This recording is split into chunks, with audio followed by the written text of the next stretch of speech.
Nick, our podcast, The Dictionnaire, is available for free on iTunes, Google Play, and other podcasting platforms. Don't forget to hit subscribe to receive new episodes every Wednesday. Follow me and my podcast on Twitter, Instagram, and Facebook at NICKAUN Podcast, or send your emails to NICKAUNpodcast@gmail.com. This episode is brought to you by Slamdisk, Brasserie Deux Frères, and bandpromo.ca. Guess what? I got a fever. And the only prescription is more podcasting. Hello, and welcome. Bonjour tout le monde. C'est Nick. It's Nick.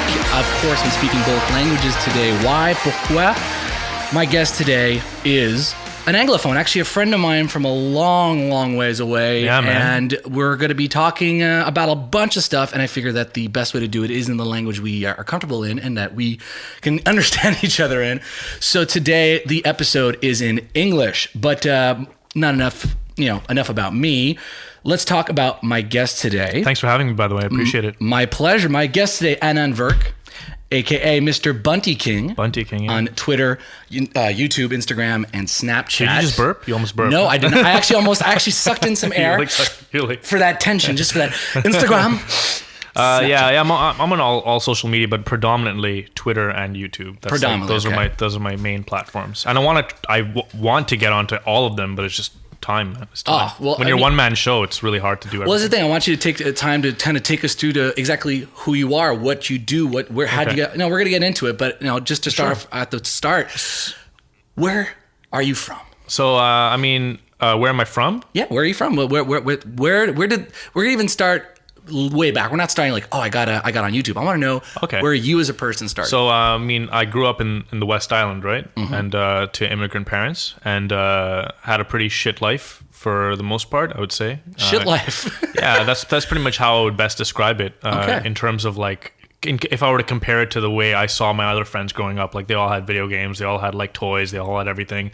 They'd go out like every week, like for me, it wasn't like that at all. It was very, my parents were very strict. They, tried to get me to go to temple every week, and they did because I was a kid. And of course I had to go and listen to them. I used to get bullied at school. When I come back home, I'd get bullied at home. It was really like, it was a shit time all around. Wow. Yeah. So for me, like, a lot of my character development came through the media I would consume, and I would read books, because the one thing I was allowed to do is go to the library and bring back books home. So I was able to go ahead and read books and watch movies. I guess because my dad always watched movies as a kid too. Movies for him seemed pretty harmless. Okay. So those are like the two main mediums that like I focused on. Pop culture. Basically, pop culture was... Well, yeah, exactly. So pop culture really raised me. So like the person that I am today is really like a reflection of, or an amalgamation of, all of these people that like exist in movies. Okay, so the personalities that you seem to have now are that accumulation of basically a bunch of these things you've seen, whether it be movies, like you said, pop culture in general. Like, for example, I'm guessing you saw... I'm trying to pick up a movie here.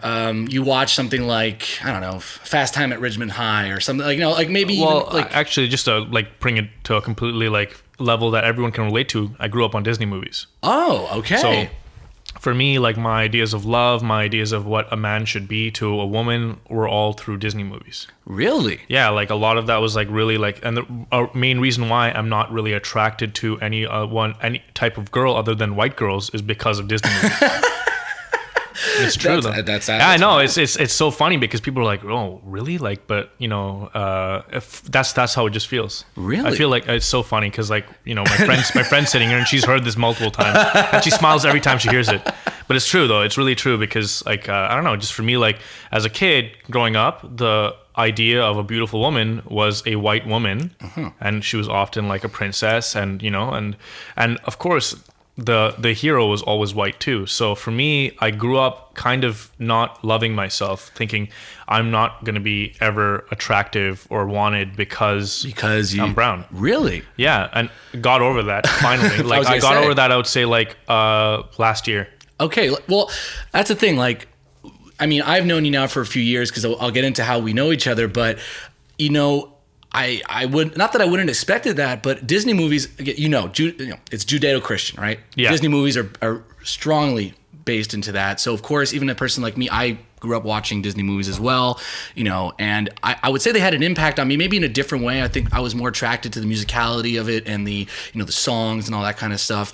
But the stories are timeless. They're fairy tales adapted, right, for a modern audience. And I would say, I was watching, I don't know if you've ever seen this documentary, and I'm sure people have maybe saw this. It's a documentary about the effect Disney has on children and their perception of, what is evil, what is good. And you see like a black kid that goes, looks at himself and goes, oh, I'm the bad guy because Disney, it's the darker skin and so on. And I found that incredibly interesting. And I'm like, wow, it's something that even now you have to almost be you can never see that as a child. It's only as an adult once you've kind of seen a few things. But that's interesting. I mean, the thing is, I never felt like I was the bad guy. Okay. I just felt like I was never going to be the wanted hero. Really? Wanted hero? I mean, the thing is, and I did a self-development course about 2 weeks ago, 2 weekends ago, and it was really eye-opening for me because I realized that because of the way I've grown up, I've been trying to be this perfect person. I'm constantly trying to maintain perfection. So when I record videos, sometimes I'll re-record them 40, 50 times until I'm really happy with it. And then even then at the end, during the editing process, I look at it and I'm like, I made a mistake. So I started to realize that I'm just trying to be perfect. And the reason why I'm trying to be perfect is because I have been wanting to fit into that role of being the incredibly wanted person. But the reality is that people have wanted me all along because I'm just who I am. I mean, that's something that unfortunately maturity is the only way we go through that. I mean, I'll give you an example. I wish it happened. I wish it happened sooner than later. Trust me, my entire life is, if only I knew then what I know now, life would be amazing. But then again, this is my way of seeing is that same thing for me in high school. I'd say the fact that I got into music pretty early was kind of a good omen for me because it kind of kept me busy, not maybe too into that, but I definitely experienced the same things. I mean, the bullying, the kind of... Really? You? Well, yeah, well, you have to understand... You seem like the cool dude at PDS. That's the thing. PDS, Planet des Singes. No, that's the thing is that for me, bullying actually, I guess where I saw it the first time was in primary school, and it was because I was English. Because it's interesting. It's true. Kind of dive into my childhood years. That I actually got to go to a private college my first 3 years of school. So let's say pre-K, K, and first grade. Now this school was a private school in Pierrefonds, and the students with me were all multicultural. I had friends that were from Morocco, friends from Greek. They were children of the 101 law. So the people that their parents were immigrants forced to put their kids in French, so they chose a good French school to have them learn the language. So all my friends were of different races, ethnicities, and backgrounds, and that to me was life as it should be. And when I finally went to the public school system in El Bazard, of course, predominantly white French Canadians. Now, of course, my dad's French Canadian, my mom's American, so I mean, it's not like it was so foreign to me. Do you have an American citizenship? Yes, I do, actually. Oh my God, what a fucking lucky dude. Did you vote? I did not vote, and I'll tell you why, because I'm lazy, and it's one hell of a thing to get into that because you have to go through the embassy. Basically, it's time that, unfortunately, at the time the election happened, I was on tour, so maybe not. Who would you have voted for? Who would I have voted for? Good question. You know what? The worst part is I know people that voted for Trump. I know people that voted for Hillary. Yeah. And that's the problem with that system. You really just have no choice. So a guy like me would have probably I would have probably voted for Hillary just out of pure, I'll tell you why, out of pure just like, okay, you know what? I would have voted for Hillary too. But then I realized afterwards that I would have hated it. I would have hated myself. That's the thing is that it's like the vote for Trudeau. Oh, the vote for Trudeau is the same thing. Is that I think Trudeau, in terms of, ideally and symbolically, is a great idea, but if you get to the nuts and bolts of it, sometimes it can be a little tricky. Like example, it's to me, voting has always been, unfortunately, the lesser of two evils. It's I think it's changing. I think it is. I think that once people begin to realize that they don't need to really, it's not about having a leader that is 100% on your side. Or 100% your opinion, because that makes no sense. Well, it's impossible. A human being is incapable of just, But it's funny because I feel like a lot of people have this mindset with, especially with Trudeau, that even the things that he does wrong, that are so blatantly wrong, people ignore it and just amplify whatever they already like about him. So they're going on a complete extreme Wow, totally. I fucking slurred right there. Yeah, they're like just going to the next level. They're like they're doubling down in a way on how much they like him, even though they could. It's like it shatters their reality. When people's realities start to crumble, they're like, oh shit. Well, you can't fault people, because that's the thing that, like, you and me, maybe have the luxury of having time to think about things, and I'll explain why. This is something I understood about the whole Trump and Hillary election, and this is the way I thought about it, is that the people that voted for Trump, you have to put I always tell people, you got to put yourself in their skins, you got to put yourself in their shoes, you got to not think about yourself in this and about them. So, for example, you and me have the time to sit around, think about things, ponder, search, get information. But the average, American or average Canadian that's putting in a 40-hour to 50-hour work week. It's really true. And that is, basically getting home, putting on Netflix, getting home, feeding the kids, getting home, watching, they have very little leisure time. And if they have that leisure time, they're just basically making themselves feel good. So you can't fault people for coming at a time where their vote, is super important. Like, hey, you got to vote, you got to get your opinion in.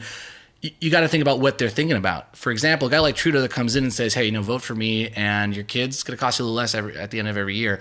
No matter how many issues he might be completely wrong on, if that's the one that they care about, they're going to go for it. So you and me have the luxury of knowing all this background, but we can't fault the average Canadian or average American. Mm-hmm. Like the guy that lives in the Midwest who hasn't had a job in 5 years, is on, chômage or, whatever, unemployment for so long. The guy like Trump that comes in and says, I'm going to bring jobs here, I'm going to give you your job. He's not thinking about whatever controversy or God, exactly. He's really not. He's not thinking about that one issue. So yeah. What I tell people is I go, you're absolutely allowed to be. You can destroy anybody's argument. You can come in and argument, but you can't fault somebody for voting for what they care about. So, for example, that's why when it comes to these kind of discussions, especially on social media, and that's why I've got you on here today, because I feel like you're a great, you are an up and coming, you're out there, you're giving your opinion, you're out there on social media, you've got a good handle of what's going on. And that's the thing. I'd love to get into that world and figure out, why are people being so hard on these people? Why are these arguments coming up? And why aren't people more, not saying lenient, but just more, understanding? And I say understand in the sense that it's mainstream media, man. It's the mainstream media, dude. It's so good. It's so powerful. I love people that say they're not affected by media. Well, I love it. It's hilarious. So I just give you an example, okay? We'll get back to like my childhood. Well, that's the thing. That's what I love about it. No, but it's a tangent. That's the joys of podcasting. So for those who are listening, trust me, we know where we're going. We have an idea, but if we tangent, that's just the beauty of podcasting. I love it. So I put up a video, and the video on my YouTube page is titled "Pakistan is Garbage," and it is an opinion that I hold. I want to get into politics eventually. I'm sure that someone's gonna be like, "Oh, look at this guy. He said Pakistan is garbage 6 years ago." Mm-hmm. I'm like, "Yeah, it was garbage, and probably will still be garbage 6 years from now, if they don't get rid of their draconic laws." But so essentially, like, I put this video out, and it was like, it must have been getting shared on a Pakistani blog, because there were people coming by that were just like going at me. Like Pakistani people that couldn't even put like an English sentence together. They were just calling me like cow piss drinker, like fucking it's like cow piss drinker. Wow, like okay. They were talking about like, having sex with my mom and my sister and just crazy stuff. Like one guy said I have unlimited fathers. Unlimited? I thought that was so that funny. That is an incredibly unlimited fathers. You have unlimited fathers. That doesn't sound like a problem actually. Having unlimited fathers means like you never have someone who you always have someone to play catch with. You always have someone to play catch with. Let's break that down. Unlimited fathers. That sounds like a video game cheat code. Yeah, exactly. Unlimited fathers. You got to go down, up, A, B, and you've got unlimited fathers. No, but that's the thing is that I'll give you sorry. But here's the thing, right? So what happened was, I just, because there was also an overwhelming amount of positive comments, people that concede the point I was trying to make. Like, I wasn't saying the Pakistani people are garbage. I was saying that Pakistan as a state, as a government entity is garbage. And it's very clear to see that when I'm talking, But the title. Yeah, but the title. So people just focus on the title, and of course, everyone's got this. Everyone doesn't have any identity. Mm-hmm. No one has identity. So they once again double down on their nationality, double down on their ethnicity, and they just think about all this stuff. And like you said, of course, they have these lives that are just full of other stuff, so they can't really ponder what their identity is. They can't do that. We have that luxury, and it's really cool because had we not talked about this today, I wouldn't have really realized that. Like, you helped me realize that. Well, thank you. Yeah, it was really cool. This is why I love conversations with people that have interesting opinions, because sometimes you can even take me down paths I wouldn't have thought of. Like I said, just you talking about your childhood, I would have never. I mean, I knew you were from the West Island. We've known each other for a few years, mutually through high school. A few years, man. We've known each other for over 10 years. Oh my God, dude, we've known each other. We've known each other for 13 years, dude. I'm trying to stay young, please. Yeah, dude. But yeah, that's the thing. So, I mean, I'm learning more about you just through this medium. So, sorry, just see again the tangent. I know. All right. I'll finish it up here. So I went to Twitter and I said, guys, am I being too negative? And they were like, yes. You're being really negative, like you're talking about some really heavy shit. And I'm talking about heavy shit because it bothers me. So the reason why I put up this Pakistan's garbage video is because there's this blogger in Pakistan. His name is Ayaz Nizami. If you Google him right now, you're not going to see anything about him. But this guy's been arrested and he's going to be executed for speaking out against Muhammad. Nobody's talking about this. Muslim activists in the States that are all about the religion of peace, calling Islam the religion of peace. Let's whatever. I'm not going to argue that because I haven't read the Quran and the Hadith. I would need to read that stuff before I really get into that. But they're not saying anything about it. No one's talking about it. And for some reason, they want to go ahead and say that Trump, Trump's the worst person. But the reality is that there's countries out there that are executing their own people, and there's other people there's like mobs of people that are calling for his death. And I was blown away by it. It was trending on Twitter. And as far as I was concerned, the Twitter never really did anything to these accounts that are calling for someone's death. Like if I go and if I go and call someone a fucking faggot on Twitter, like I could get my account suspended. So I don't call people faggots on Twitter. No, absolutely. I mean, I call them losers or I call them ding dongs or something like that. Like I kind of just get it forces me to get creative. So it's really cool. I do appreciate that actually. Okay. But at the same time, these guys weren't getting any kind of Twitter did not say anything, so no one said anything. It tripped me out. So I made this video, and of course I was really like passionate about it. And so I come off as negative, and I don't come off as jovial as I normally am. And so I followed it up the next week with another video, and this video is titled "Happiness." Oh, okay. Yeah, I just talked about like how I'm happy and how I'm able to attain my happiness, and how I don't use the past as an anchor. I kind of just use the past as a reference. Okay. I'm able to go ahead and just like make my own narratives going forward. That's what I was giving. The Pakistan video got like 9,000 views. The happiness video got just over 2,000. So I'm sitting there and I'm thinking, I'm like, wow, man, these people obviously said I was being negative, but at the end of the day, what they want is negativity. So that's why when you mentioned like all these people, why do they have a problem talking to one another? Why they have a problem like really being reasonable with one another is because the media is really good at keying in on these negative emotions that are all within us that just we want to let out. And the only way we can let them out is by yelling and barking at each other. And of course, the best way to get us to yell and bark at each other is like really drive this narrative that the world is in a very, very bad place right now, and that we that there's racists next door, and that if you're in the wrong place, the wrong time as a woman, you're gonna for sure get raped, or like if you're a colored male, you're gonna get arrested and beaten by a cop, or better yet, thrown into jail. Like it's just. Well, here's the thing. I'm gonna come in with a little bit of what I think about this because I understand where you're coming from. I understand exactly that passion, something that you hold dear. You see something you like. As an artist, for myself, as a songwriter, I mean, things that I see could be relationships, could be things in the world. They affect me, and I use the medium of music to put it, to put it out there. You're using the medium of YouTube, the medium of video blogging. You're using Twitter, using social media as that medium. Yeah. So the thing is that there is a certain responsibility artistically, I believe, to the person making it. So, for example, you were saying your title of your video is Pakistan is Garbage. So when you do that, in a way, you have to kind of expect. Oh yeah, I was totally baiting people. I know what I was getting into. I know exactly what I was getting into. But here's the thing, though, and this is something that's really important, and this was a point I wanted to get to, especially about the social media, is that I have sort of like this unwritten law about how social media should be. One, are you entertaining? Two, are you thoughtful? And the reason why is because media, like you said, gives a voice to people to kind of let their rage out, and the media, whatever. So for me, it's like when I see YouTubers, I see people like yourself that are, putting out ideas, opinions, and I'm going, is this person entertaining me? And I say this not in a pejorative way, but in the sense that it's a medium. You're using a medium to put a message across. Now, if and it seems to be the case, your goal is to make the world a better place. That's what I seem to be getting at, is that you're trying to bring a conversation, 100%. make a better place. Yeah, absolutely. So for me, it's like, well, if you're going to make things a better place, you got to show people what that better place is.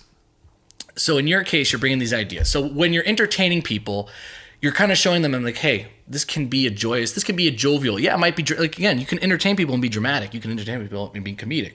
So let's say you're entertaining people. That's the first thing. Then thoughtful.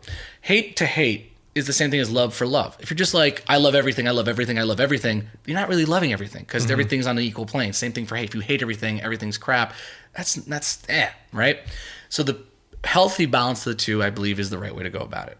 So the thing, though, is here's the thing. And this is the thing about social media that kind of makes this a problem. This is why music, you can make records that no one ever listens to and maybe stumble upon and might be the best thing you've ever heard, is that social media, by the very fact it exists, is to get as much as you can, as many likes, as many shares, as many things. And the best way to do that is over sensationalize. Exactly. And that's why I made the video's name So Pakistan this is where Garbage. I'm getting to, is that if in fact the opinion you had, let's say it was a song, and you want to say that opinion in a way that kind of got people entertained and also thought provoking, right? Let's say you didn't use the clickbait title, but you had this really creative, poetic way of going about it. I'm just kind of creating this parallel universe where this happens, right? So the problem is, and I guess this is what what you're getting to, is that that's not a very attractive message.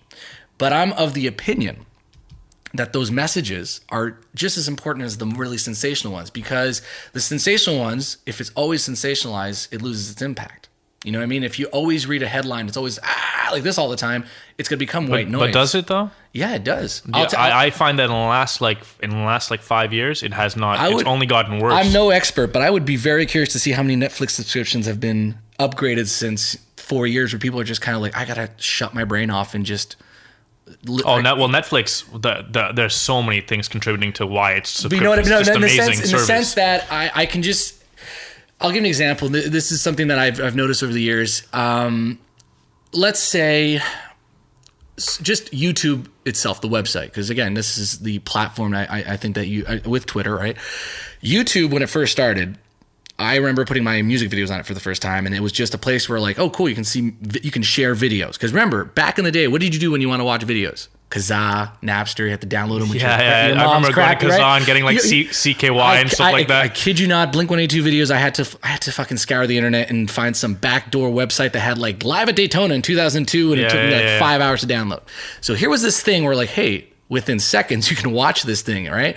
And that was, to me, what YouTube was. It was like, wow, a place where I can find all this crazy stuff that I would otherwise, interviews, anything I could get my hands on, absolutely. Right?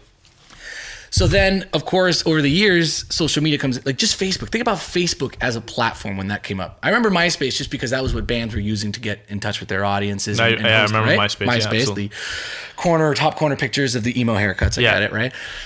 So and the annoying songs that would play when you load up someone's page sometimes. When everyone, goddamn guys that love metal, every time be like, oh, who's this hot chick? Yeah, I know, right? God it's like, damn what it. the hell, dude? It was I'm so glad that was done. I'm done. Thank God that's over with. And then like the fight for the top 8. Who's your top 8? I'm not in your top 8. What's going on? Yeah, you know? well, I remember Facebook even had that at one point. Yeah, they had top friends at one point. Top friends, you're absolutely right. And I remember there was a point where people were like, why can't you customize Facebook like you can customize MySpace? And then, and eventually people just got over it. I know. And eventually Facebook became what it is. But what I'm trying to get to is that think about those platforms in their infancies, what they were capable of doing, what we were using them for.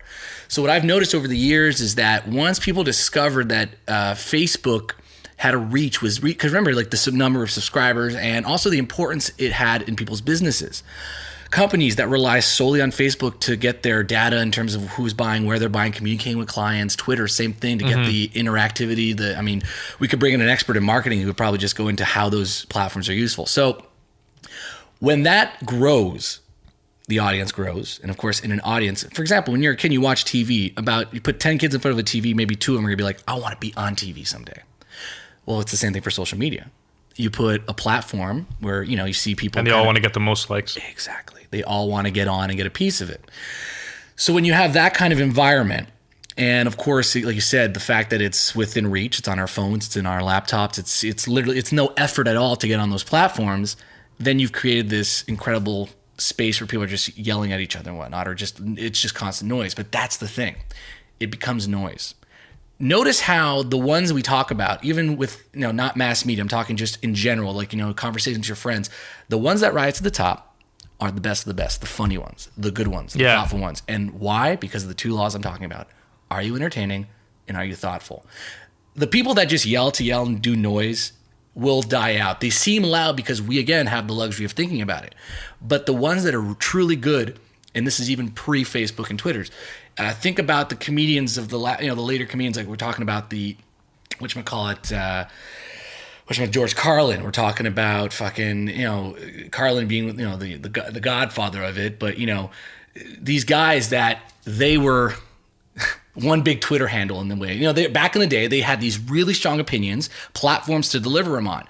And that's the thing. But the reason why these guys were as good as they were is that they were fucking good at what they did. They were thoughtful. They were entertaining. They could talk about really controversial things. I miss George Carlin so much. That guy, if he was on Twitter, he would be the king. He would. He would be the king. But it comes to what I'm saying is that he was talented. He was capable of crafting, making you think, entertaining you. So that's why a guy like you, Mr. Bunty King on Twitter, for me, I think that a guy like you, and it comes back to also what you're saying about your videos, that I think that when those two rules are applied about being entertaining and thoughtful, that's how you rise to the top. Because I was going to ask you, how do you break through the noise? There's so many people that are out there trying to get their slice of the pie. What's the secret formula? Like, for example, I was going to bring this up to you. You had talked about on one of your videos about Philip DeFranco, a very popular YouTuber. I've actually followed him for a long time, loved his news videos. And I'm thinking, okay, like... Yeah, he follows me on Twitter. Really? Yeah. No way. PewDiePie, really? Philip DeFranco, iDubbbz, all these big players, they all follow me on Twitter. These big really players... Cool. If we had, let's be like, commentators like the UFC, like Joe Rogan, like, oh my God, he's taking him to the mat. Yeah. What are these guys doing that is so much better than what, let's say, we can do, even from a band perspective? They're not really. What they have is production on their side, right? So Phil DeFranco has a team. But what about them? Yes, but at the end of the day, Phil DeFranco is not really doing anything that's too different from what I'm doing. 100% no. That's why like I've seen success on Twitter recently. Like, look, my Twitter was in November at like around between 2,000 and 3,000 followers. Now I'm almost 20,000 followers. Yeah, I saw that. Actually, I think you're at, on YouTube, 27,000 subscribers at this point. Yeah. I'm going to be at 28,000 soon. 28,000. Yeah. See, I can barely do 1,000, and that's the thing. I don't know how to use these platforms very well. That's actually one of my biggest flaws, is that I'm always looking for new ways to innovate in terms of band stuff and YouTube. I think people need to stop trying to innovate and just start being themselves. Well, here's the thing.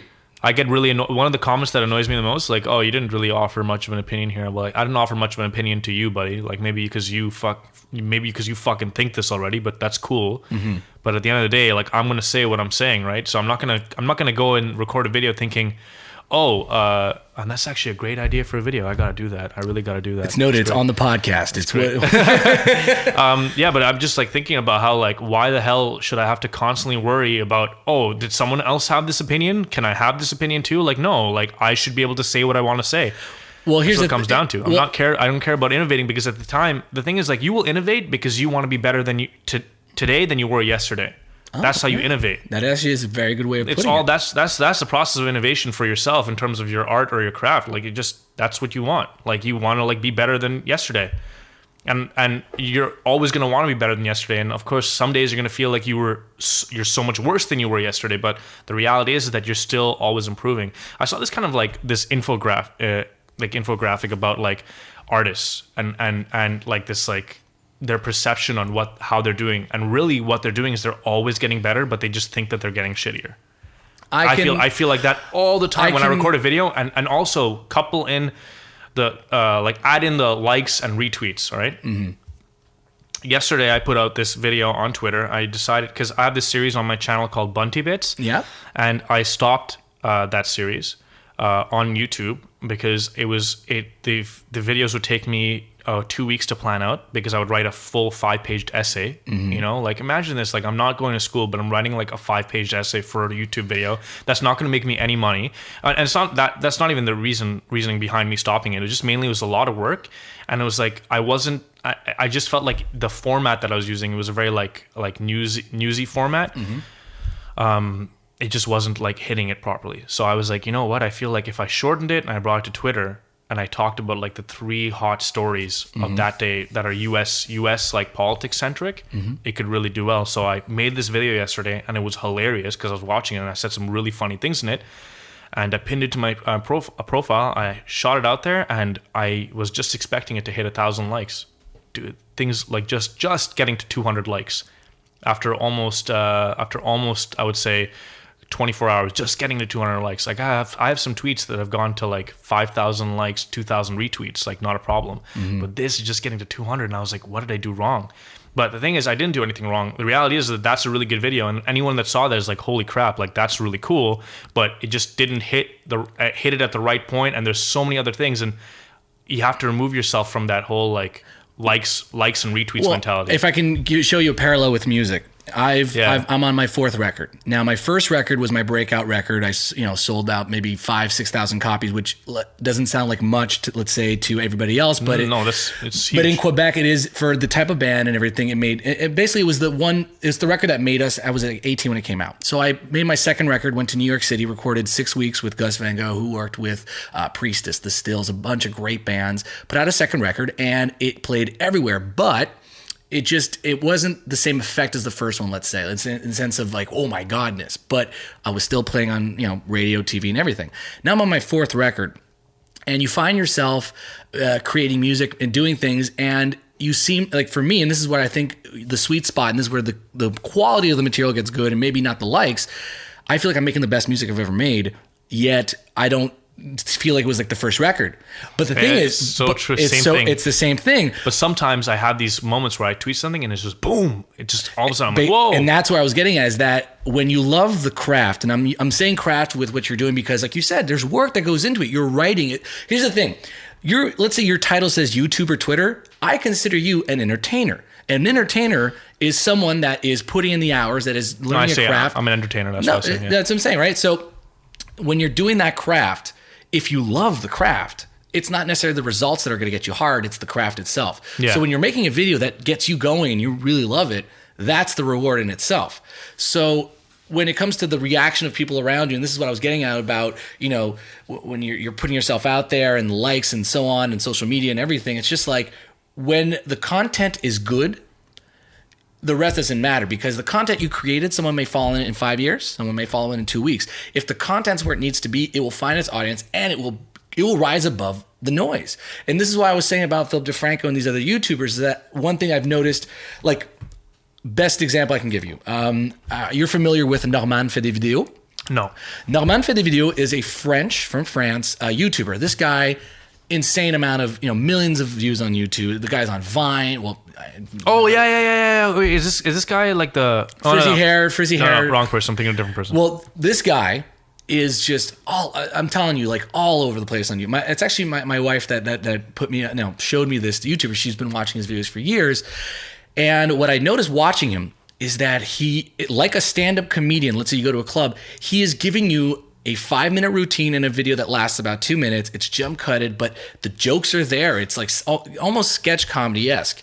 So I'm watching the video. I'm like, okay, if this is what YouTubing is about in this particular realm, I get it. He's a stand-up combining video and his sketch. And he's basically creating this universe, and that's entertaining people. So if his ideas, his content is good, this is why he's getting 1 million views. Not necessarily the production values. He could be making it with a webcam because the jokes are good, the whatever, right? So then I see him live. He comes to Montreal for the Just for Laughs Festival. Now, I was super, just curious to see what it was going to translate to live, because I'm like, okay, well, his videos are great, but of course, it's the medium of video, so he can do a lot of things. I'm concerned about what he's going to do live. Take a guess what his live show was. It was just a stand-up comic. Really? Okay. It was him doing stand-up for an hour. Yeah. Now, was the stand-up hilarious? Yes, he was funny. But it wasn't the same. But it wasn't the same. Now, the people in the crowd had this two-prong effect where they're looking at this guy that they've been watching on YouTube for years, and it's like, oh my God, he's here. He's famous. Oh my God. But for me, someone that, maybe plus ou moins attaché to the guy, I'm just kind of like, okay, so he's a stand-up. He used the medium of YouTube to get his stand-up across in a way that, rides above the noise. And here he is, and he's playing this packed house at the Théâtre Saint-Denis. So that's why I'm like, in terms of YouTubing and social media, I'm like, the ones that usually rise to the top are the ones that have the greatest content, the one that are actually, and it's the same thing for music. There are tons. When I say tons, Annand, tons of bands just like Kamikaze out there that are just writing songs influenced by Blink and doing the tours and then. I'm sure. Yeah, there's tons of people that are doing the same thing I'm doing. Yeah, tons and tons. But I feel like the ones that rise to the top, and when I say innovate, I'm the ones that find a way to rise above the noise through content, creative ideas, and just basically bring something to the table. So when you're saying like I've stopped, innovating in terms of like, just being a better version of yourself, I'm 100% with you on that. But I also feel, and this is coming from someone in music, and I feel like it can translate over to the craft of, let's say, YouTubing and social media. You need to get to a point where the content is the sole important thing and it's nothing else around. The platform is details compared to the content, because you can have the best platform in the world. You could be on TV in front of 1 million people. If your jokes fall flat, your jokes fall flat. You're totally right. It's totally right. It's like Amy Schumer. Dude, what a bad... did you see that on Netflix? It is on my queue. It is on my queue. But here's the thing. Now, it's painful to watch. I turned it off after 5 minutes. I'm like, this is sad. I'm not going to watch this. I love going to see comedy at the Comedy Nest and Comedy Works. I usually make it a rule to go at least once every 1 or 2 months, go see anyone, any headliner. I don't care where they're from. I just want to be in that room. When their jokes are bad, they're just bad. No matter how good looking or bad, I don't care what gimmick they got. If they're bad, they're bad. So Amy Schumer, for example, has done a lot of great stuff, and that's what got her to where she is. She did a lot of funny sketches, funny specials, but that doesn't mean you can't do crap. I could put out a very bad record and have people go, that's a bad record. Now, when I made it, it might have been the best thing in my mind, but that is a possibility. That's the gamble of when you're creatively putting stuff out there. So in the case of Amy Schumer, I haven't seen it yet. It's in my queue, but I've heard about it, about getting these poor reviews. And I remember her saying it was the trolls or something like that. But I'm going, I'll buy that in the sense that that's the world we're living in. But I'm really curious to see if the jokes are good. Is the material à la hauteur? Is it really that good? It was really bad. Really? It was awful. It was awful. It was awful. Yeah, it was very sad to see. And I went into it saying like, all right, maybe I'm just going to listen to it. And I was just like, oh, I just felt very terrible. I felt like I was watching something just like it just was lazy. It was lazy. Lazy? Oh, it was lazy, man. It's like, it just the usual tropes. My pussy smells, or like, I'm like a woman, like, and I'm like, really, dude? Like, I don't know. Here's I can't think, and I feel bad saying this, I can't think of a lot of, remind me if you can think of one that I would know, but I can't think of a lot of really good female stand-up comedians. Oh, there are tons. I'm telling you, there are tons. But you probably watch a lot more stand-up comedy. I watch a lot more, but here's the thing about it, and in terms of funny. In my consumption of media, when it comes to entertainment, I'm super focused. So I'll focus on Bill Burr, Joe Rogan. Like Bill Burr, I fucking love that guy. That guy. Back to the Dave Chappelle days. He was still funny back then too. Oh yeah, he's still funny. Like I listen to his podcast. I just hearing him talk. He sounds like a jokes guy. And like so for me, like that's my style of humor. And I'm wondering, are there women that have this kind of style of humor? I would love to. I want that. Absolutely. And I think now, without diving into, because this could be a debate this could be a whole podcast episode on its own. There are incredibly funny people out there, local, international, women and men that are. And the thing is that when it comes to jokes, like if we're going to talk about stand-up, now I'm not an encyclopedia. I'm not an expert. I've done stand-up before. I consume it kind of regularly, got a good notion of it. But what I've noticed is that, let's say, for example, when Donald Trump said, I'm going to build this wall, there's about 1,500 comedians at once that go, who's going to build it? Like everyone, like you can't fault someone for having that idea in the sense that there's low-hanging fruit. They're just jokes that are they naturally come to everybody. So there are people that can rise above that by being creative about taking, let's say, tropes or subject matters and bring them in a way that are not typical. And, totally. And the thing is that there are funny women and men that are doing that all the time. I'm like, sorry, I should say that obviously there are women. I just haven't, there's not one in the spotlight right now. Well, who's the one in the spotlight? Because right now the only person in the spotlight is Amy Schumer, and she's fucking garbage, dude. Well, here's the thing. She's garbage now, let's say. And I'm taking your word for it because I haven't seen it yet. But that's the thing is that. But when you see, no one's talking about Kevin Hart anymore.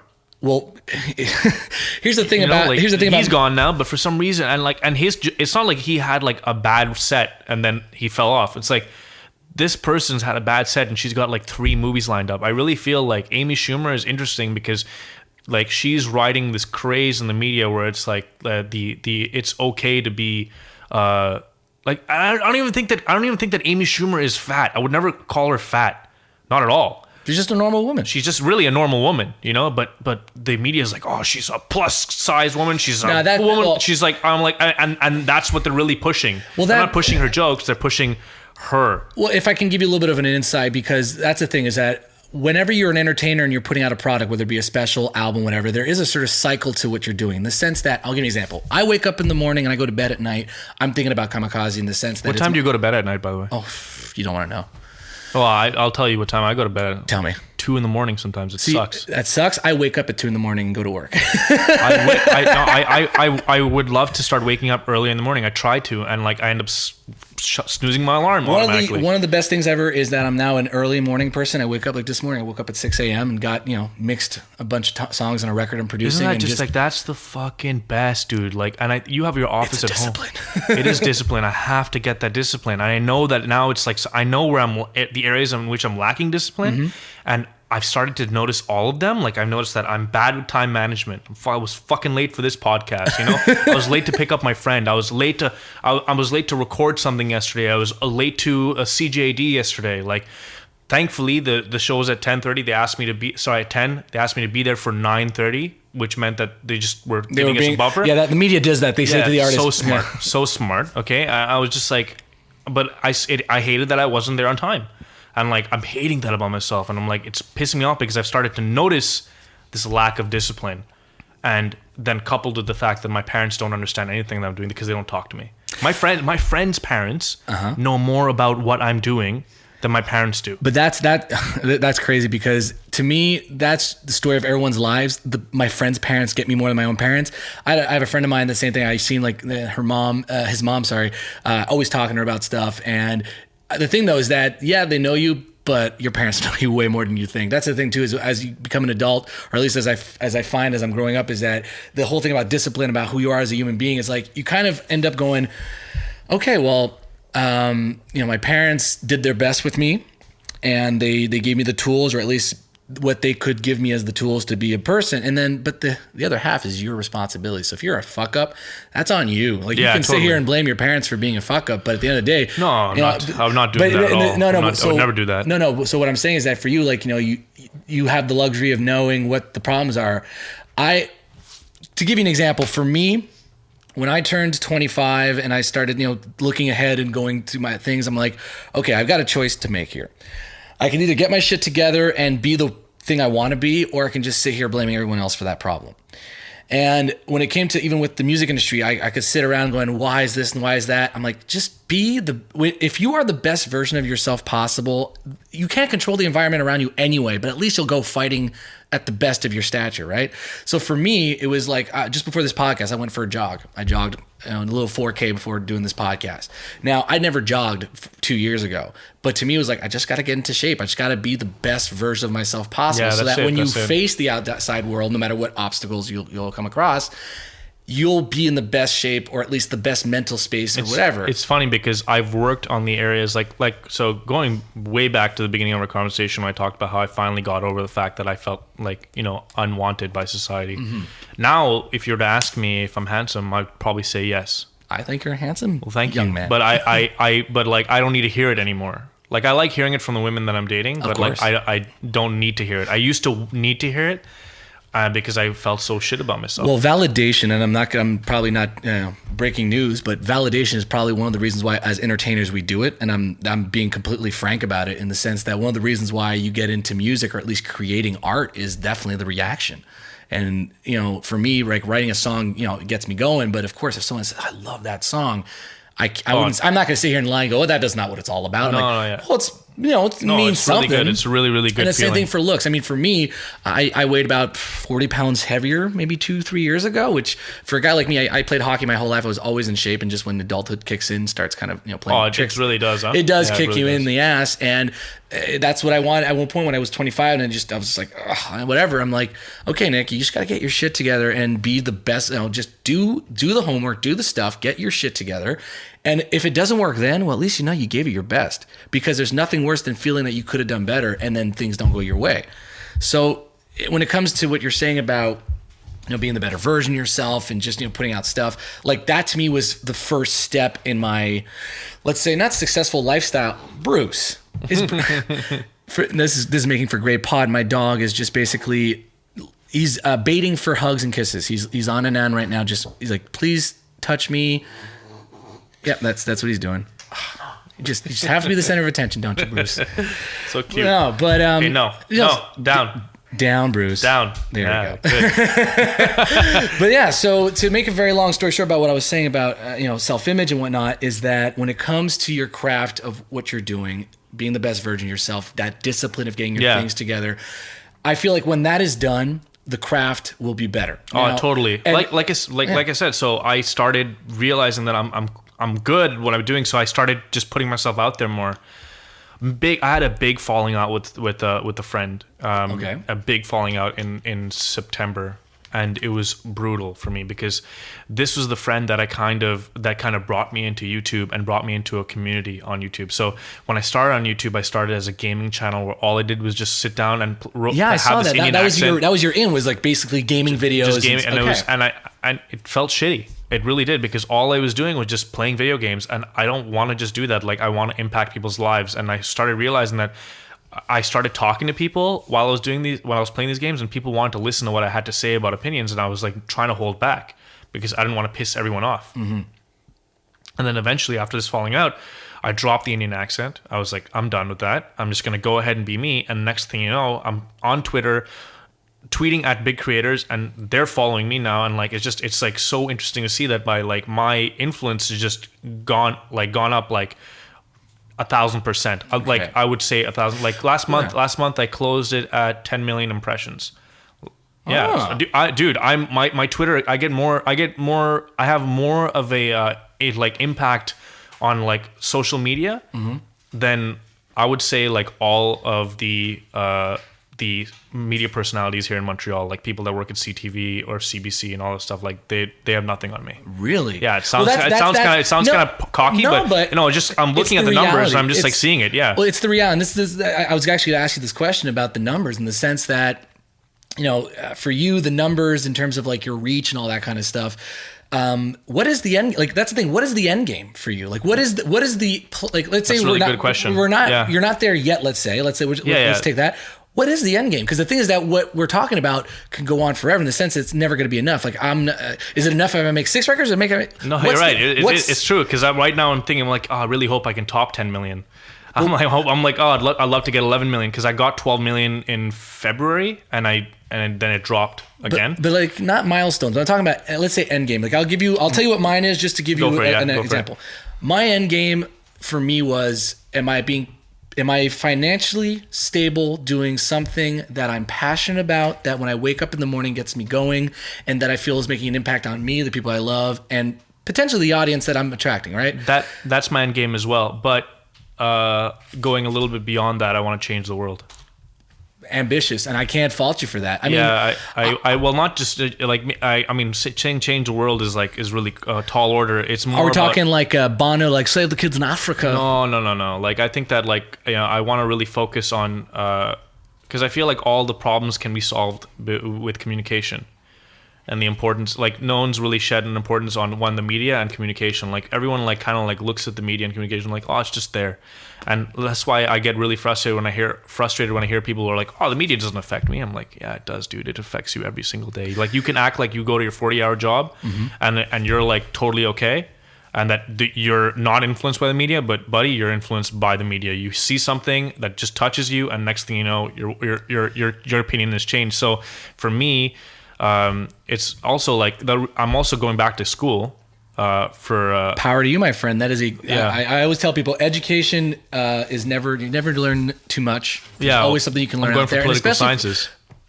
See, now that if I can shoot some smoke up your butt in a very polite way, that's probably the best move you could have done. If in fact what you're telling me in terms of the audience, the type of stuff you want to do, that could be one of the best things you could have done, because anyone that's a little lazy would have been like, well, I get the information I need through whatever channels I can find. Exactly. No. And that's it. That's all. You're going, you know what? I owe it to myself as a human being to better know myself, use go to a place of higher education, get that juste milieu, get that knowledge, so that when you are going to talk about these things, it comes from a place of knowledge, not just not just like, oh, I read this blog over here and this blog guy says that, there's like, I can't do that. I really like, I get it though, because I'm also, because in the end, I might be that blog guy, Yeah. But, I obviously a lot of these blog guys right now, they aren't people who have an education. Well, they're people who are like kind of piece together all these statistics and stuff like that. So I have taken that format that I find so appealing, all right, and I'm trying to legitimize it by getting into school, by like understanding like politics for real and understanding social movements for real, and really seeing the problems as they are, like the problems, and trying to find solutions to them, and have that credibility, which is what you're saying. So I did owe it to myself. Now my dad asked me, he said, well, if you go to school, you have to guarantee me that you're going to stay in school. I'm not a person that works in absolutes. I don't know if political sciences at Concordia is going to be the move. What if it sucks? What if I think it sucks? I don't think it will. I think that I love school, and I think that like I just love reading and I love hearing new ideas, and especially if I can meet people that are there. Plus, by the time I go to school, I'll probably be sitting at I might be sitting at almost like 30,000 Twitter followers. Wow. Yeah. Well, I mean, it doesn't look like it, but I'm actually a graduate of Concordia University in English literature. And during my time at Concordia, I had actually taken it upon myself to do as many electives that were complementary to what I wanted to do. So, for example, one of the two that I took that I really like, I actually did take political science and propaganda. Now, you would think these are just classes, and they're not my major, but to me, and as a human being, and just going forward in my life as an artist as well, I thought I owed it to myself to figure out and learn about these things just as a human, to be more complete. Yeah. And that's why I always say to people that the best gift you can give yourself is education, and to learn about things, but not just take everything in and use your better judgment. A lot of you're talking about communications. Some of the biggest arguments I've had with people, some of the biggest problems I've had with people are solved when two people can actually get to the bottom of something and, learn to, empathize, sympathize, and, debate in a way that you're getting something out of it. And that I find is a skill you develop in places of higher education. So yeah. To me, but it's interesting though, because there's some people that I know that are from places of higher education, and they have zero empathy. Well, that's now I can't say it's a perfect system. Now that's another thing too, is that it's not a perfect system. It's crazy. I'm hearing things like, you know who Richard Spencer is? Richard Spencer, the name does ring a bell. He's a white nationalist. Was he the guy that got punched in the face? Yeah, and I was like, I was upset about that. I was like, you should not be punching this guy in the face. You know what? I'm going to beat you to the punch here. What my first impression when I saw that was, I go, hate what he's saying, but man, I don't want to live in a world where people are just punching people in the face. No, absolutely not. And the crazy thing is that there was people on my Facebook that are like, identify as Christians, identify as these forward-thinking people that are like, people like him should be punched in the face. I'm like, you are out of your fucking mind, dude. What's wrong with you? I tell people, and you know what? Let's create a world. Just to use that argument, let's create a world. Let's create a world where everything is green and left. Everything is blue. Everything is just, the utopia, let's say. Some guy comes along and does exactly that. Punches a guy in the face that's talking about the utopic things that are happening. What's the first reaction that people are say? No, punching is wrong. Now they might be, the message. Let's say the message is like pro whatever they are. Then like they're saying, like, for example, the guy's like, children should be fed every day, and then someone just comes and knocks him right in the face. Everyone would be like, whoa, knocking someone in the face is not okay. Yeah. So here's the problem. The guy was saying something profoundly disturbing. He was giving an opinion that, to me, let's say profoundly disturbing in the sense that it's a position I don't hold, for example. Yeah. Now, it's not. I don't think his views are profoundly disturbing. Okay, well, I'll reiterate then. I'll just say I disagree with what he has to say. I disagree with what he has to say too. Right? Absolutely. So let's say I disagree with what he has to say. So he's saying it, and someone just punched him in the face. My first reaction is just like the other situation. I don't like a world where I can just go punch someone in the face. No, it's stupid. It's so stupid. It's ridiculous. And also, like, if you really do think that these people are your enemy, like, unless you're killing them and completely wiping them off, like, you're emboldening their movement. Well, it's just that you're giving. I always tell people, you don't win an argument. You win an argument with your ideas. Totally. You don't win an argument with your fists. But then they have this. Then they have the, well, these people can't be reasoned with. I'm like, well, actually, if you really try to understand where they're coming from, and they're coming from a place for fear, they're coming from a place where they feel like the media that's been built over the ages is against them. Like, they don't have much of an identity. They feel like their whatever is their identity, which is their white skin and their culture, is really their identity.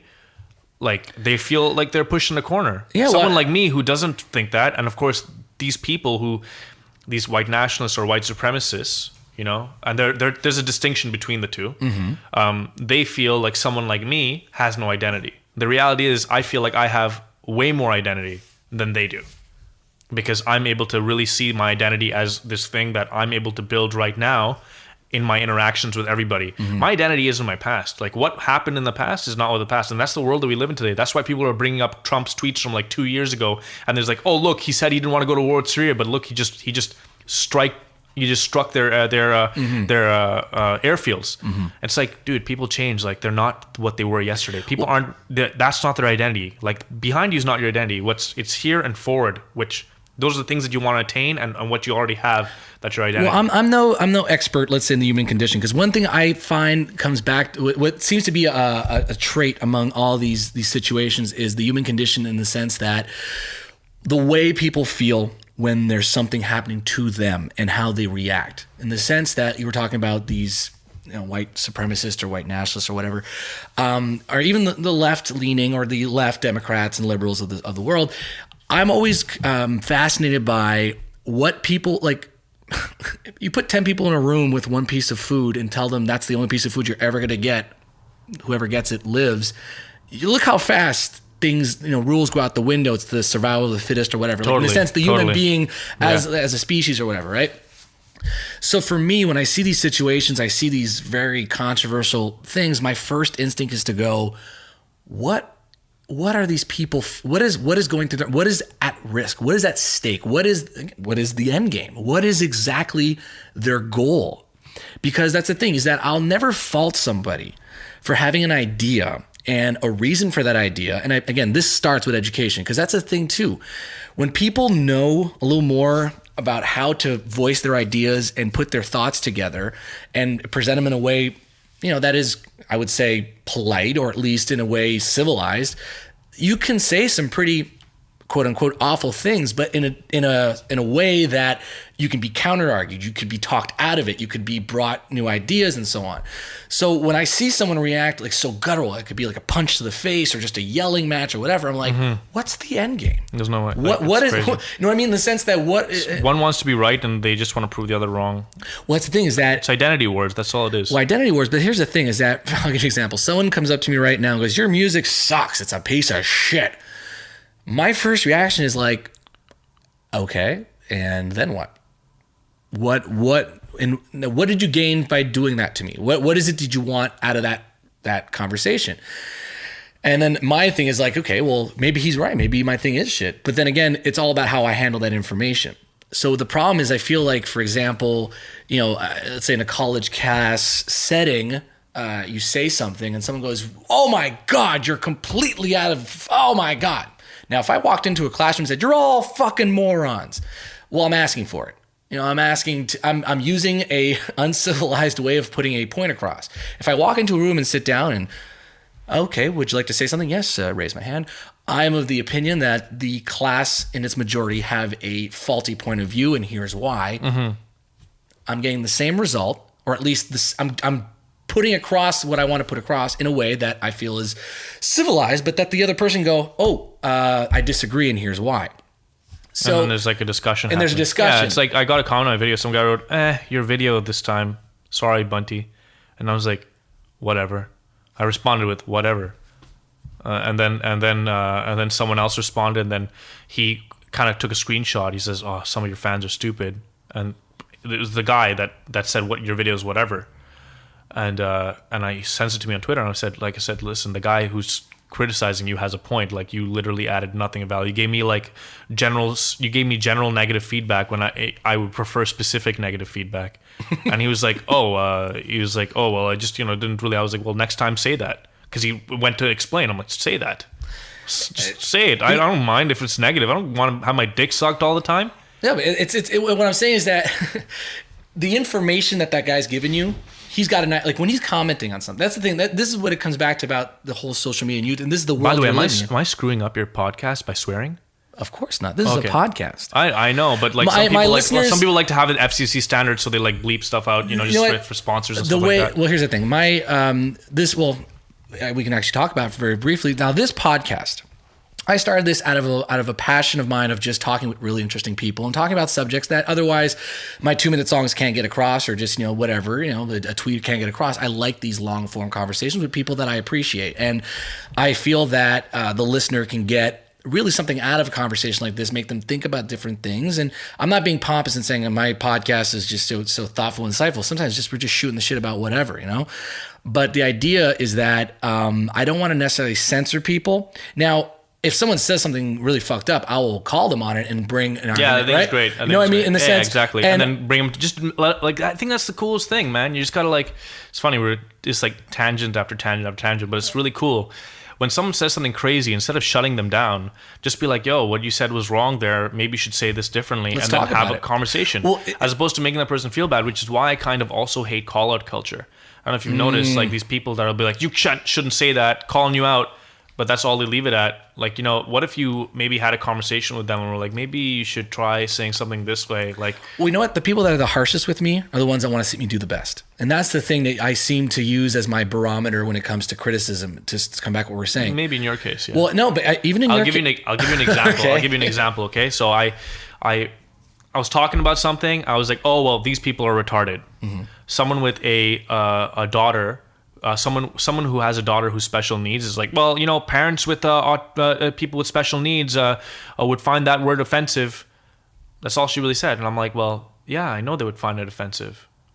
What am I supposed to do? Because I have friends that are like, I have friends that are like, sometimes like on Twitter, I meet people that are on the spectrum that have autism, but I still use the word, and they're fine with me using the word. So what am I going to do? Am I going to go ahead and focus on the people that are super scared of me using this word that supposedly is super oppressive, or am I going to go ahead and just do whatever I want to do? So I obviously am going to default to whatever I want to do because I know that I'm not an evil human being. Mm-hmm. But the added thing to this was that I messaged her after. I said, because I did edit it. I said I changed it, removed it. I said, I just want to know I removed it. Sorry if I hurt your feelings. She was like, it's okay. I forgive you. Donate to this. And I was like, wow. She like plugged in a donation after she trying to guilt me into donating to her special needs fund. And I was just like, no. Well, that's again, we're coming back to what I say about the end game. This woman clearly had an end game. She just wanted to make herself feel good. She wanted to make herself feel superior. Like, I have a special needs daughter. Woe to me. I'm such a powerful mom because I've been taking care of my special needs daughter. Here's my special needs daughter. Like, here she is. Look, that's my special needs daughter right here. Look at this trophy I've got. Mm-hmm. Special needs daughter. I'm instantly better than everybody else because I got a fucking special needs daughter. It's like, cool, dude. Well, here's the thing. Like, really? Again, it comes down to endgame. This woman, I mean, I don't have kids yet. I'm not a parent myself, and I can only imagine what it is like raising a child that has special needs, right? So, in the sense that this woman, the problem with with the exchange. Let me just go. Let me just go say one last thing. I obviously empathize for people who have special needs. I would like, I really do. I really paint you like that. I would really like, I mean, come on. Like, it's a beautiful thing to see them flourishing under the right parenting and stuff like that. It's a really nice thing. Mm-hmm. But I just don't like it when I feel like, I don't know if you caught so you weren't a fan of the ice bucket challenge. If you catch what I'm saying here, I'm upset with the fact that they're using their special needs children as like a trophy. As like as a badge of honor. They're children. Like they're you don't need to treat them like they're special needs. You can treat them like human beings. Mm-hmm. And like, just like, I know that I'm probably simplifying it, mm-hmm. but like, at the end of the day, like, you know, they're human beings. Like, stop using them as like some kind of like moral badge. It's really well. You know what? I'm gonna bring it back to what I was saying earlier about the fact that people don't have the time or the luxury to be very thoughtful about their things, right? So yeah. A woman like that has one reality, and we have to accept that the fact that she's got a parent that has this, that's her thing. And you can't fault this woman for having that opinion. Now, where I would get upset with is just that it's the medium that was chosen. For example, when someone says to you, that word retarded really offended me. My question to them is going, then why the F are you watching this video? And at any moment you feel this is not right, please close it and move on to other things. Yeah. Now that's a rational way of seeing it, but the thing is that unfortunately is like when someone watches, example, CBS and something effed up or fucked up comes up on the screen, you know, there's laws in place, there's an FCC, there's like a certain kind of structure that kind of says, hey, listen, you know, this is in everyone's homes and this is right, but there's nothing for that for the internet. But I always tell people, I go, you know, if you buy a ticket to go to see a comedy show, you bought the ticket, you sit down and a comedian says something that messes you up, you have every right to get up and leave and never come back again. But the fact that you bought a ticket going to somewhere knowing that that is a realm of possibility. I mean, tomorrow morning we walk out the door and go outside, we can get hit by a car. Yes, we can go out and we can get stabbed. We don't know. That's just life. You can, you know, there is no such thing as a bubble wrap around everything. So for me, it comes down to that. It's just that the world of social media and YouTubing, and this kind of buttons up what I was saying about you in terms of, you know, the reaction, the way people kind of handle the situation, you handling being a social media guy, being a YouTuber, being a Twitter guy. In the end of the day, if the content is good, if you're being funny and you're being entertaining and thoughtful, it's gonna find its audience. And then after that, the people that don't want to listen to you will find something else. Yeah, absolutely. And the good stuff will rise to the top. So for me, it's like, I guess also you can't fault people for wanting to say or express their displeasure. Mm-hmm. Because everyone feels like their opinion matters. But the worst part is, and at the end of the day, I can't fault them because I believe my opinion matters. So why wouldn't their opinion matter? Everyone's opinion matters, and especially in this, I'll give you an example. If you say to me, I'm Twittering just because I have nothing better else to do with my 4 hours of leisure time, be damned whatever happens, then yeah, that's a whole other thing. So then, you know, if, for example, let's say you decide, I'm going to make this a business model, I want to have this be a source of income, I want this to be a business, then, you know who really votes? It's the person with the wallet. So for example, if I put out a record and it bombs and no one buys it, they voted with their wallets. So I could, you know, sit there and wax poetic about how it's the best record I've ever made. But if, you know, it's the person with the dollar bill, because I made the record knowing that that's the end game. People are going to buy the record or listen. If I made the record for myself in my basement, then if no one buys it, I shouldn't be surprised. I made it for myself. Mm-hmm. But if I made a record going, it's signed to a record company and it's going to go out and it's going to be on the radio, it's going to do all sorts of stuff, and it doesn't happen, at the end of the day, it's the people with the wallets that decided if it was good or not. So in the same case for social media, you have this platform where everyone has an opinion and everybody has, a voice. It makes it, how can I explain it? It makes it that you can't, I know how to say this without offending anybody.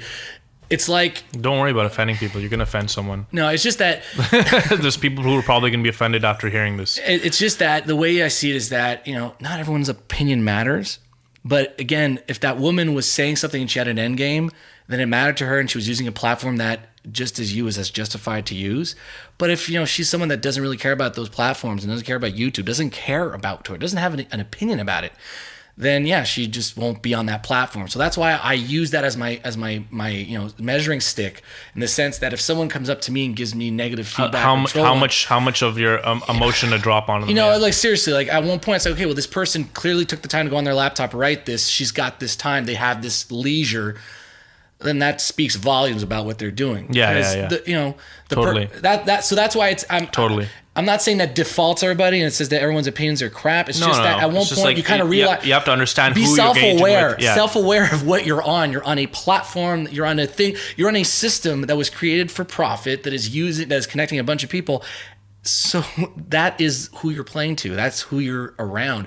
I'm playing music and I'm putting it in a record store. So who's buying it? People that buy records. I can't get mad at some guy that never bought a record for not buying my record. That's just not the business he's in, or that's not the entertainment he's in.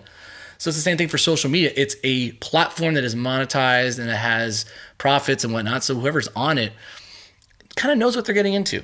And if they get offended, well, you have just as much a right to be offended, but you also just have as much as a right to say what you want to say. What I tell people is to just be entertaining, be insightful, just be, if you're going to use that platform, just do something cool, just do something awesome. And I feel like you, in this case, like you've brought video to your medium, you've brought in ideas. I mean, you've been doing stuff on MTL Blurb that I thought was really entertaining, really cool. Yeah, see, the thing is, MTL Blurb, when people bring that up, I just don't. Oh, sorry. No, keep going. Keep going. So the thing about MTL Blurb is really, really interesting. Is just that I'm just the talent there. So what ends up happening is I just, like, the scripts are already written. They're like, say this, and I say it my way. That's it. So wow. I'm very less involved. There's one video that I did really write out an outline, was the Montreal is so gamer one. That's about it. Mm-hmm. But I just don't have the time to really focus on another, like, kind of brand as well. So I'm there to help out. I'm there to be talent. I'm there to kind of just, like, be a part of it, the discussion and the dialogue. Mm-hmm. That's about it. But when it comes to actually creating content, it's my Twitter and YouTube. Your Twitter. Oh. Yeah, so that's the main thing. So MTL Blurb is fun, but anything else is just like me just working with other creators. Well, that's, like I said, I think it's a great, and that's why I was really interested in having you as a guest, because that's another thing too. I mean, we haven't touched on it yet, and I feel like I feel we should go into a rapid kind of succession, because I have a bunch of topics I want to get with you, get your opinion on, that are relative to YouTube, but I think that are really great insights into that business, because you have you have the leisure and luxury of being in that business, knowing the nuts and bolts, meeting other peers, other people, like you said, creating with other people in that business. So I have a few questions, kind of really precise about the business of YouTube. So you as a YouTube creator, what is the real dollar sign that you can actually give me a hypothetical and tell me what would be the income? What is actually the carrot at the end of this? It really depends. So you're paid out on cost per mil. So it's cost per 1,000 impressions or clicks on your ads that are played on your video. That can go anywhere from $1 to like $12. So that's every 1,000 views. You can get like $1 or $12. And you can double down on that sometimes. If you have a video that's over 10 minutes long, you can put a mid-roll ad. I think you can put a couple of mid-roll ads, actually. Mm-hmm. I put in 2. And that video will get you whatever, if you just had one ad, now you have 3 ads that are all playing ads that have a CPM of like 5 or 12. And you could just end up making a lot of money. There's people who are getting 5 million views a month. They're making around 3,000 to 5,000 USD a month. A month on 5 million views. On 5 million views. Yeah, there's people who are making like 10 million. To some people who are at like 20, 30 million views a month, they're making a crazy amount. They're making insane amounts of money. But YouTube has just undergone an ad boycott. So major players in the advertising game have completely bounced. Coke, Pepsi, no longer advertising on YouTube. They pulled $750 million worth of funding. People who are making $1,000 a day, there was one guy who was making $1,000 a day, got cut down to 20 cents a day. Wow. Yeah, so YouTube, the end game for a longest time for people has been to get to the point where the ad revenue is making them a lot of money. Mm-hmm. But now it's really about being smart, and it's about building relationships with brands, sponsors, and stuff like that. So that's what I'm trying to do. Well, I was saying earlier about the guy that does Normand fait des vidéos. He was doing live shows. I feel like you have no choice but to diversify the medium you're doing to get those incomes in other places. Yes. Okay. Yes, but the thing is like there is a whole process about it, right? So like, I mean, you could just I would love to just be online, and like, if I ever do try my hand at politics, I would love to use just my online platform. As I wouldn't go to CTV or CNN. I would just be online. Like, that's where it'd all be. Mm-hmm. That's what I would love, because people are obviously going to hear about me, because I know that if it gets to that point, the mainstream media would go ahead and report on it. But then, of course, if they really wanted to know more, it would just be like on all on me. All on you. So that's for me, like the and it's just about being, that's what it's come down to now. Now it's less about ad rev. We've realized that ad revenue is a fickle thing to rely on. It's all about building relationships, getting sponsors, getting that kind of payout, getting deals. That's what it's about now. Wow. See, now that's but it used to be, if you really want to know an actual number, like on 3 to 5 million views, you can make a lot of money. Wow. So like, okay, listen, 3 to 5 million views. If your CPM was at $1, you'd be making around like 5,000. So just think about it. If your CPM's at $12 and you're running multiple ads on videos, and you got multiple videos that are over 10 minutes long, and you got multiple mid-roll ads in them, and you're getting those, and you're positioning those ads so that people will hit them before they leave, because you have an average watch duration that you can keep track of. So I know that my average watch duration on one of my series is like 60-70%.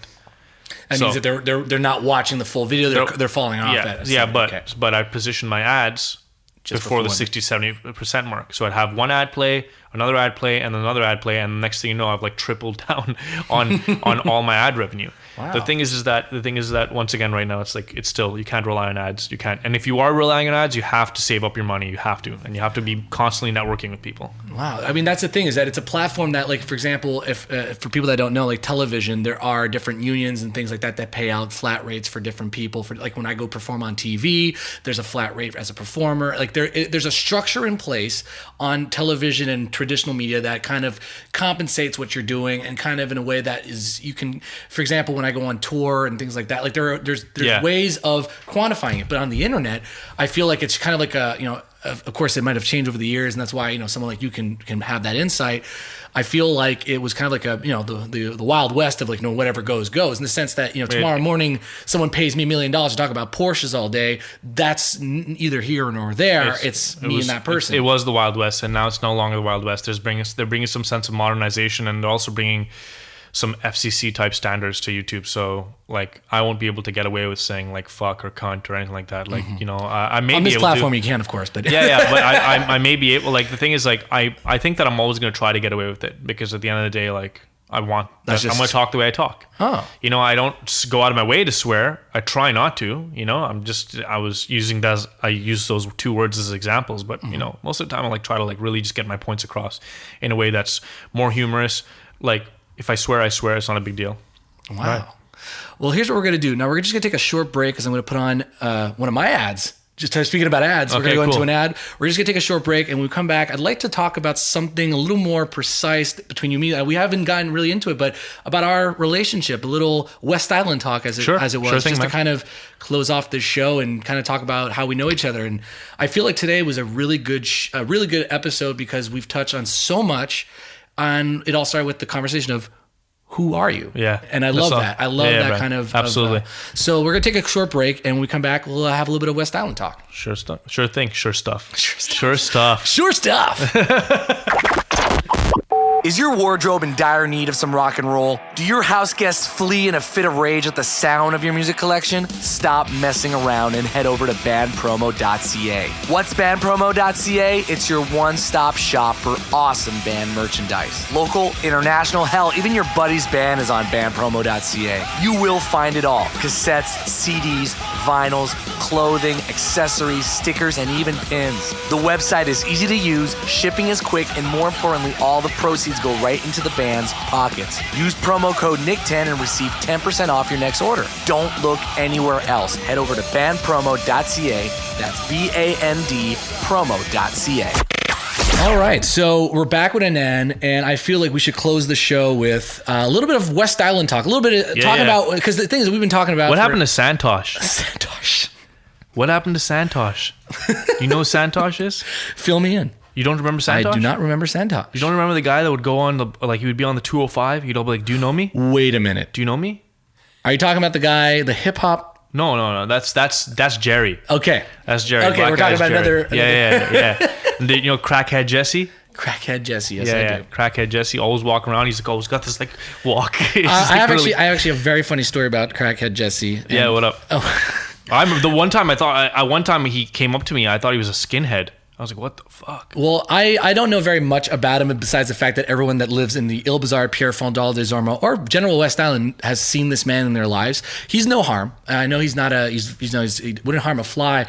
The story I have with him was just kind of a funny thing where at a time I was working at Couche-Tard, as every young man does at one point, works in a dipiner. And I was working the night shifts, 6 to midnight, and it was a great gig. I could just do whatever I wanted. It was great. We had casual Fridays and just shooting the shit, having a good time. But one night, this guy comes in and asks to use the phone. Now, the restaurant's empty, not restaurant, sorry, the depiner is empty. It felt like a restaurant. I was just helping myself to anything that was in that restaurant. Yeah. But I'm like, okay, well, in my head, I'm like, okay, this guy clearly just maybe wants to call for a ride. There's no pay phones in the area. I live in El Bizarre. It's like, whatever, okay? So I let him use the phone. Now, of course, as he's using the phone, customer comes in. I'm doing my thing, serving whatever, getting them a pack of Players Light, regular, whatever the person would buy. And he hangs up, goes, thank you very much. I'm going to get going. All right, I guess that's cool. Good day. Phone rings. Pick it up. He goes, what the fuck was that? Who is this? What's going on?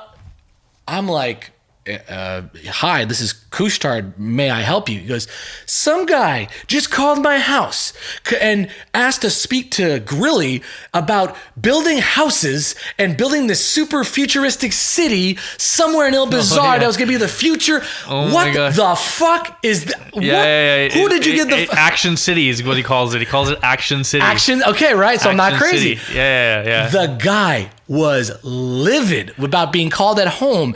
The guy's last name, the guy basically had a last name Grilly. He used the phone book, found the number. I was like, I apologize, but I'm just the Kustar. The man asked to use the phone. I just thought he was calling for a ride. I did not see anything about it. I'm really sorry he called you.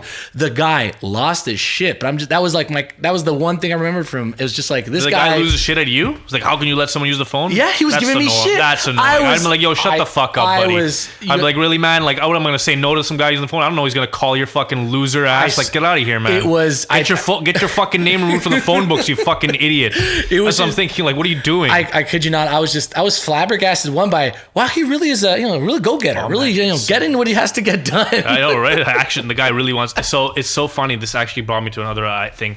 Oh God, people sometimes really and this I don't really think I can forgive. I really don't think I can forgive this. Okay. So we have this whole conversation about the whole 40-hour work week. No one really has time to really be introspective. Mm-hmm.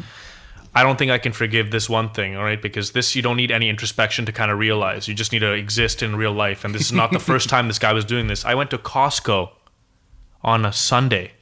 That's a bad move, right? I went to Costco on Sunday.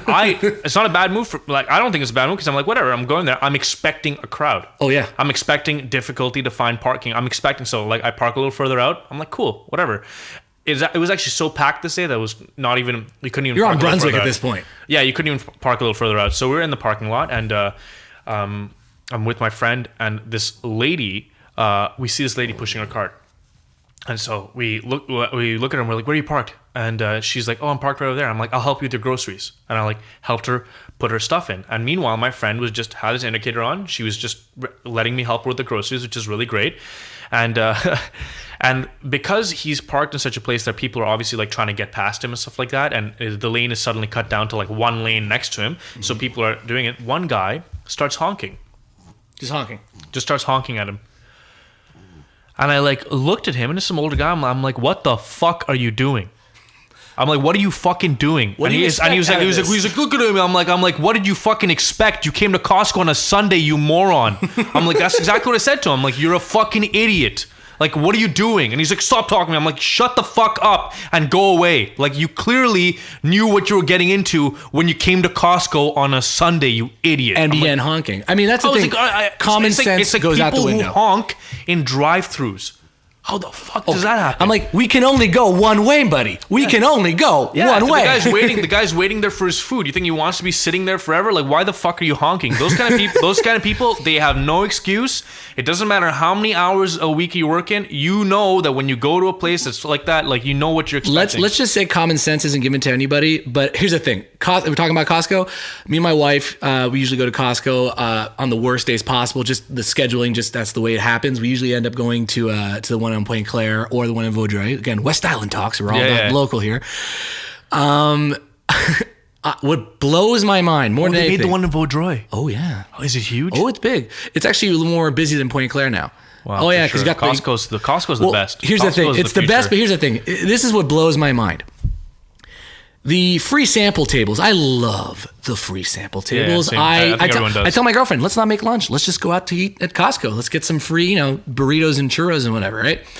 So what blows my mind at Costco is that the carts, first of all, are all fucking Humvees of carts. There's no such thing as a small cart. So insane. And the lanes are only so big. I know, right? Right? They're really bad. It is poorly designed in a way. It's poorly designed in the sense that if you're, now I'm going to use a stereotype, but you're a woman of a certain age or a man of a certain age at Costco with a cart full of, celery, lettuce, and, a bag of chips or Ruffles, the party size. And you decide that it's a good idea to stop in the middle of the lane, leave the cart, and then have a little chit chat with the woman giving away free burritos as your cart blocks the entrance and the alleyway for everyone behind you, and then get mad at us when we, excuse you? Yeah. It always blows my mind. Especially when you're being polite. You're like, excuse me, can you just please...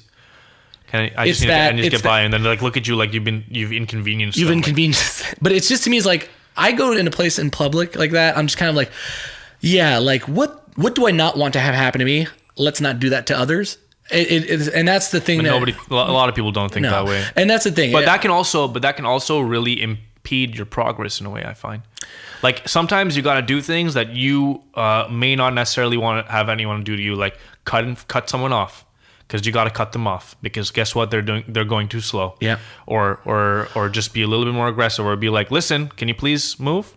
As opposed to, can you please move? You gotta be like, hey, can you please move? Thanks. Like that's what you gotta do. Yeah, you're not like me. I do the move. or just like fucking yell at a guy that's fucking blowing his horn in a fucking Costco parking lot. Man. That was just like, oh god, that guy, man. You know what?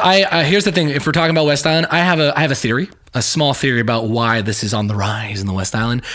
Have you taken one of them 3 major boulevards, St. Charles, St. John's, or De Source lately? Now, yeah, of course. I'm no longer in Il Bazar. I'm elsewhere now, so I don't have the joy of doing that. There's a lot of traffic now, huh? Oh, all the time. My effing God. I swear to God, they're building those condos bigger, taller, bigger, and it's just, at one point, you're just kind of like, to what end? What are we doing here? Like, what's going on? Like, I know, right? It's like, and it's crazy because the roads aren't like really expandable. No.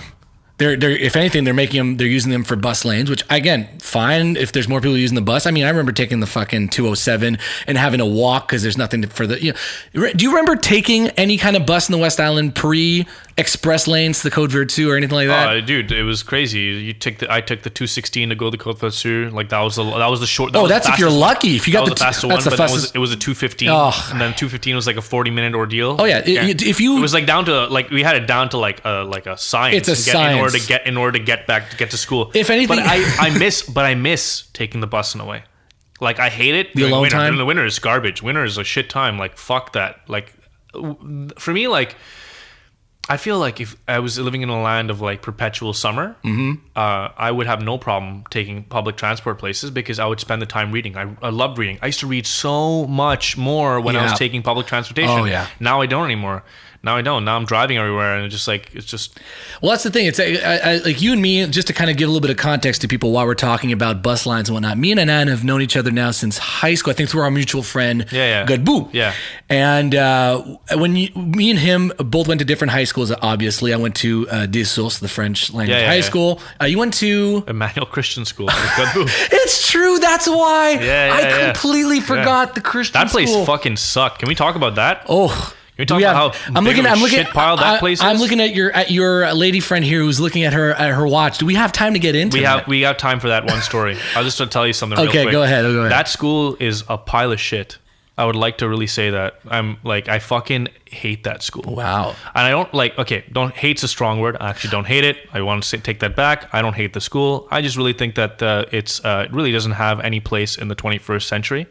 And it's just backwards. They charge you a lot of money for public school quality education, and it really is just there to fuel their religious agenda. I remember when I went there, I was made to feel like an outsider.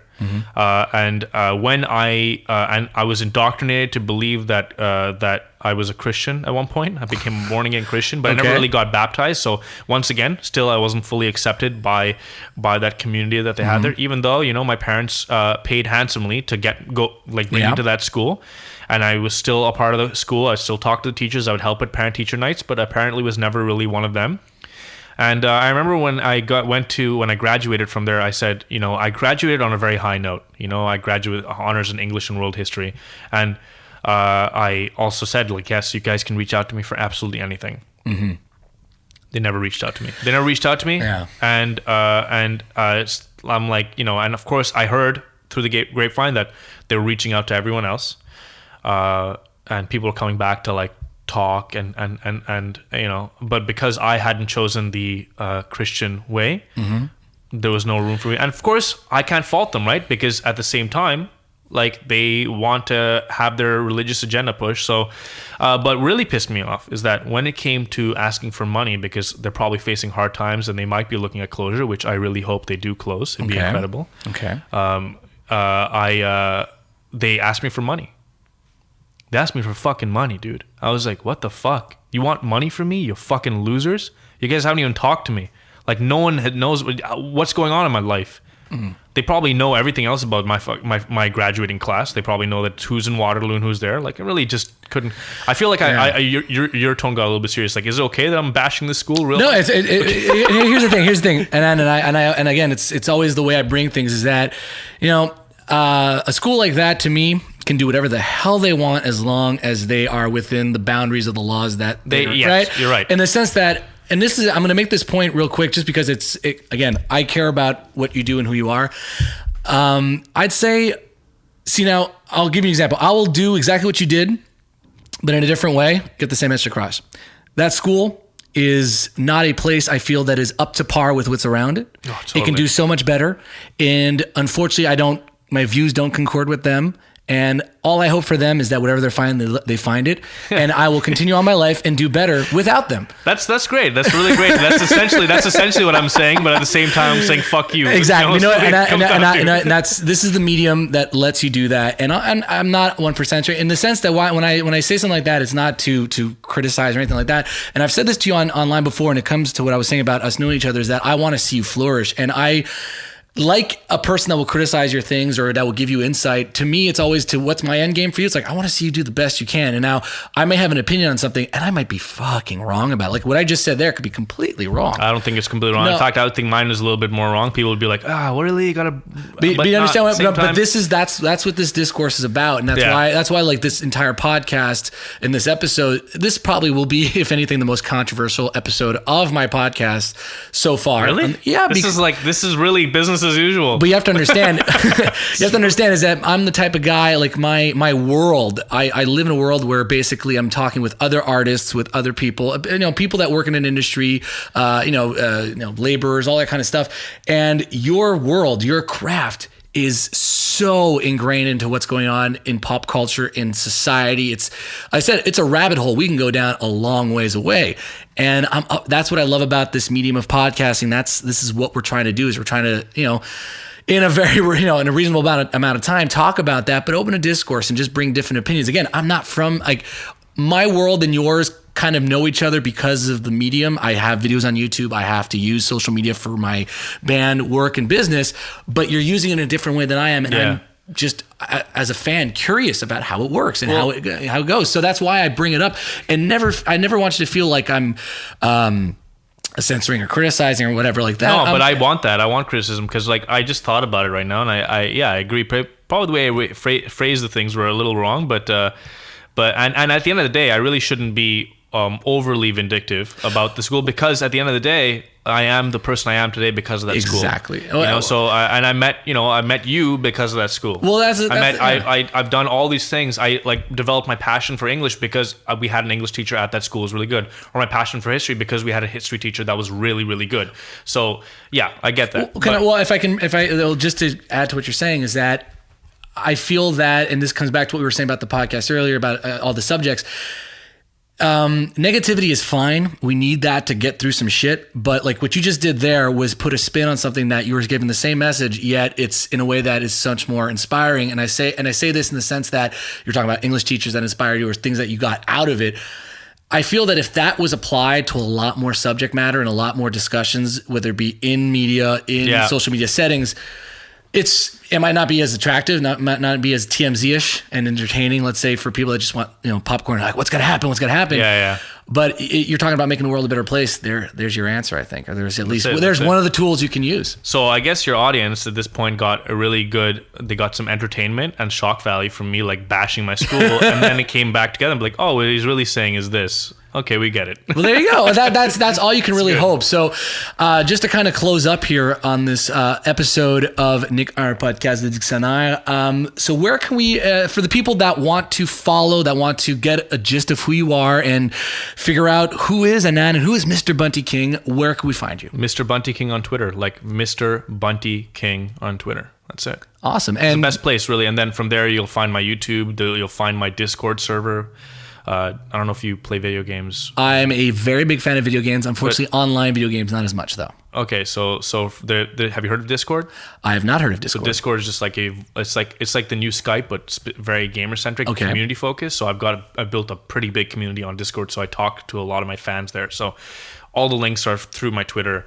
And Mr. Bunty King can be applied to any social media like Instagram, Snapchat, Facebook, like it's there. But Twitter, YouTube, and Discord are like my main things that I'm like awesome. Well, listen, Annand, I want to thank you so much for coming on my show, my pleasure, doing this podcast. And I'm really happy about the episode just because I feel like the subjects we talked about were very cool. I think that's a great conversation, and also just a great chance to catch up with an old friend. It's great talking to you. Absolutely. Awesome. Right. So again, for people that have that are listening to this, you can always follow the podcast on our podcast on Facebook, Twitter, YouTube, Instagram. We're all on those platforms, and we will see you guys next week with a new episode every Wednesdays. And thank you for listening. And thanks again, Annand. Take care of yourself, man.